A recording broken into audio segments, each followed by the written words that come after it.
Bonjour, cette vidéo fait suite à un appel téléphonique que je viens d'avoir il y a quelques instants avec une maman désespérée. Et je rencontre de plus en plus des mamans désespérées qui me disent que leurs filles, souvent sont des filles, hein, il y a aussi des garçons, mais il y a quand même plus souvent des filles.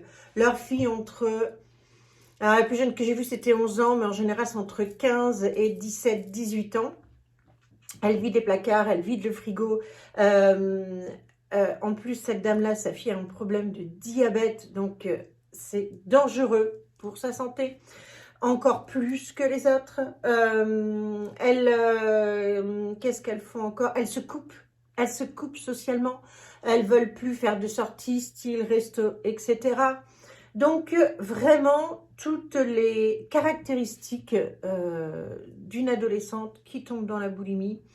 Et à cet endroit-là, cette maman me disait avec beaucoup de chagrin, beaucoup de peine, bien sûr qu'elle s'inquiétait pour sa fille, mais que aussi des fois, comme elle ne la comprend pas, comme elle dit, rendez-vous compte, ma fille souffre de diabète et elle continue à manger des tonnes de sucre, etc. Je peux pas, je comprends pas, j'explose, je sais que c'est pas bien, mais je me mets en colère et j'explose. Et je disais à cette dame, je ne suis pas la bonne personne pour vous accompagner. Je n'accompagne que des adultes, des femmes de plus de 23 ans. Pourquoi? Premièrement, parce qu'à 16 ans, le cerveau n'est pas fini d'être construit. À 16 ans, toute la partie émotionnelle est encore en construction et il faut absolument que les deux, la mère et la fille, fassent le travail, d'accord? On ne peut pas juste faire travailler la fille. Et quand j'annonçais ça, parce que voilà, je ne le fais plus, quand j'annonçais ça à des mamans qui venaient me voir en cabinet en me disant oui, ma fille a un problème, c'est pas facile d'expliquer à une maman que si sa fille a un problème, c'est qu'elle manque d'un tuteur émotionnel. Le tuteur émotionnel peut être ou pas la mère, d'accord? Sauf que la mère a un travail aussi pour redevenir ce tuteur émotionnel. En tout cas, si c'est la mère qui vient me voir avec la fille, bien entendu. Il y a vraiment un travail à faire des deux côtés. Et je conseillais donc à cette dame, qui habite quand même à, je veux dire, je sais pas, 300, 400 km de chez moi, enfin, voilà, peu importe. Je lui disais, vous savez, je ne suis pas la meilleure personne pour vous accompagner parce que moi, déjà, je n'accompagne plus que en ligne parce que je bouge énormément. Donc, je ne travaille qu'avec mon ordinateur. Donc, je n'accompagne plus en cabinet dorénavant. Et donc, je lui disais, vous avez besoin de voir une personne. Et je conseille dans ces cas-là un psychiatre, psychanalyste. Pourquoi? Premièrement, parce qu'un psychiatre est un médecin. S'il y a besoin à un moment de passer par un médicament quelconque, un moment, c'est pas parce qu'on prend un médicament qu'on va le prendre toute la vie, ok?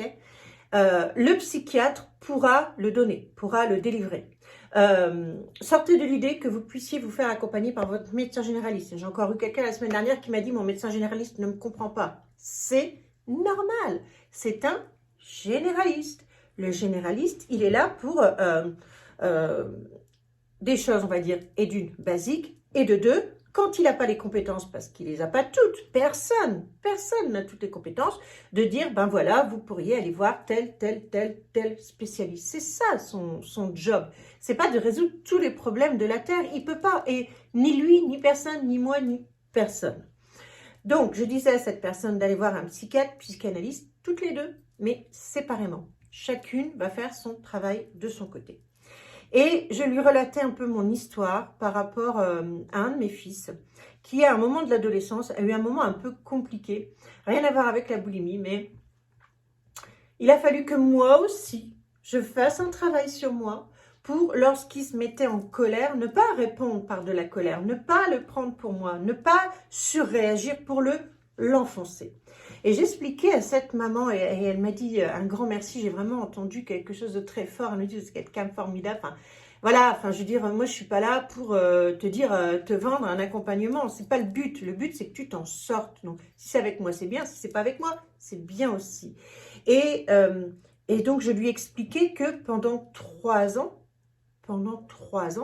il a fallu que je fasse ce travail sur moi, d'accompagner mon fils en tant qu'adulte et de retravailler moi aussi sur mon tuteur émotionnel parce que, comme tu le sais, enfin si tu me suis sur cette chaîne, je suis une ex-boulimique hyperphagique. Moi, j'étais complètement tarée. J'étais capable de faire des crises de colère, me rouler par terre, à ce que un de mes fils, lorsqu'il avait 8-9 ans, a dû appeler les pompiers et les pompiers voulaient me mettre en hôpital psychiatrique. Donc, je viens de loin, d'accord? Donc, si moi, je m'en suis sortie, toi, tu peux t'en sortir aussi. Sauf que il faut être prévenu. Ça ne se fait pas comme ça, en tout cas, d'accompagner un ado et de construire et de te construire en même temps que lui. D'accord? Aujourd'hui, accompagner une adulte qui a déjà fait cette démarche, cette compréhension, ça va très vite. Ça va très vite. Sauf que si en amont, le travail n'a pas été fait, là, c'est long. Donc, la première partie, elle est du fait d'un thérapeute et même d'un psychothérapeute et même d'un, voilà, comme je disais, d'un psychiatre dans ces cas-là. Et après, lorsqu'on a reconstruit ce tuteur émotionnel, on peut aller plus loin et puis là, on peut passer sur un coaching ou un mentor. Je sais que vous m'avez déjà entendu dire plusieurs fois que les psychothérapies qui durent 15 ans, 20 ans sur un divan, c'est fini. Oui, c'est fini. C'est fini si tu décides de passer à l'action. Si tu restes dans l'attente et dans la plainte, je sais que c'est dur ce que je suis en train de dire, parce que je suis passée par là, ok? Si tu restes dans l'attente et dans la plainte de te dire, ok, toutes les semaines ou tous les 15 jours, je vais chez le psy, et puis sortie de là, je fais rien, je change rien, il ne se passera rien. C'est aussi simple que ça. Sauf que si tu décides de changer, eh bien, il va se passer des choses. Mais il faut du temps pour changer les choses, en tout cas, par rapport à un ado, ça va beaucoup plus vite, encore une fois, par rapport à un adulte. Et je vais prendre un exemple par rapport à un adulte. J'ai une dame que j'accompagne actuellement avec qui se demandait même si elle n'allait pas divorcer. Et ça fait 2 mois qu'on travaille ensemble. Non seulement elle n'a plus de crise de compulsion alimentaire, et en plus son mari est en train de changer. Parce qu'elle, elle change, parce qu'elle est prête, parce qu'elle l'a décidé. Donc il y a vraiment cette notion, plus que de choix, d'engagement. D'engagement. Quand tu t'engages sur ton changement, ça peut aller très vite. Sauf que, encore une fois, pour un adolescent, c'est plus compliqué. Et toi, dans ton anxiété, dans ta peur de ce que ton ado ne se sente pas bien, ben parfois tu peux repéter des câbles. Et j'expliquais à cette dame que péter un câble, c'est non seulement enfoncer son enfant, mais en plus c'est casser, détruire tous les efforts qui ont été faits en amont. D'accord? C'est-à-dire que si par exemple pendant 3 semaines, tu n'as pas pété de câble, tu as réussi à communiquer calmement avec ton ado, que voilà, ça se passe bien, et que boum, tu pètes un câble. Les 3 semaines, il faut tout reprendre à zéro. Le jour où j'ai entendu ça, j'ai dit « Ah, quand même !» Mais c'est véritablement comme ça que ça marche. Donc, je récapitule ce que je viens de te dire et par rapport à ce que je dis à cette dame. Si ton enfant souffre de boulimie, que tu ne sais pas quoi faire et que tu ne comprends pas parce que toi, tu n'en souffres pas, il faut que tu fasses le travail avec elle. C'est pas le même travail, ok, forcément, mais il doit y avoir absolument un travail en parallèle et fais-toi accompagner à cet endroit-là parce que ça n'est pas simple, d'accord? Là, je peux aider, ok? Là, je peux aider. Par contre, au niveau de l'ado, voilà, je le fais plus. Voilà, chacun son job, chacun sa place et aujourd'hui, j'ai décidé de ne plus le faire.